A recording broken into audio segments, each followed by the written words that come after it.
Consistency. When I think of consistency, I think of Hannah.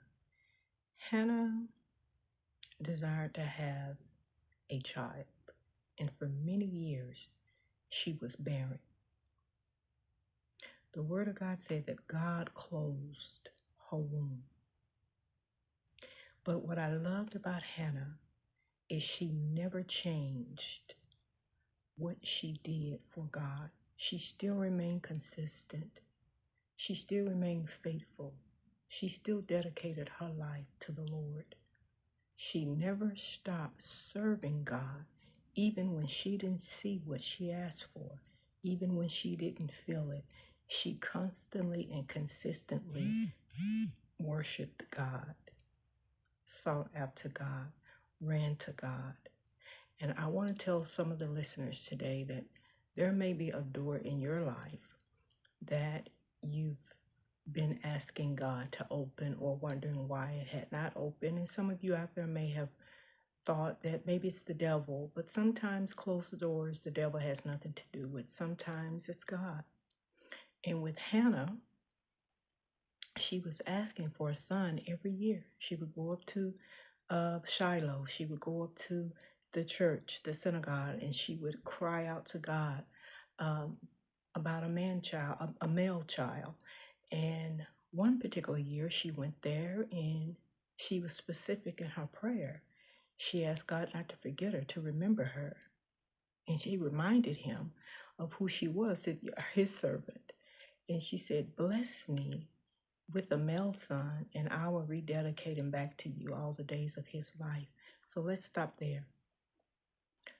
The door in your life may be closed, or could it be that the door in your life is closed is because you've not been specific in what you wanted God to do with what you've asked him for?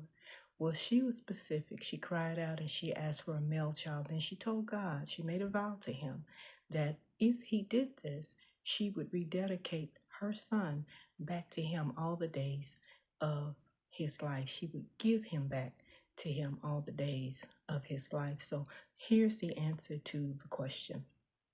How come God haven't blessed me? How come God have not opened that door? I'm in position. I'm doing everything I think that I'm supposed to be doing.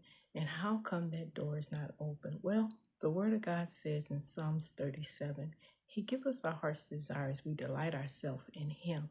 So here's the deal. Our desire has to line up with the desire that God has for us because we are purposed to complete what he's put in our lives. So that means everything he blesses us with comes with purpose. So he has to get the glory out of what we're asking him for. And we have to understand the assignment. We have to understand that whatever he gives us, it belongs to him.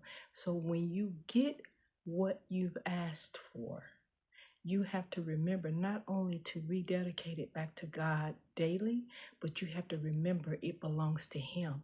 You're just the steward over what you're asking him for. So when you get specific in your prayers and he see that your heart is genuine and your posture has changed and he see that you understand the assignment, then he'll release what you asked him for.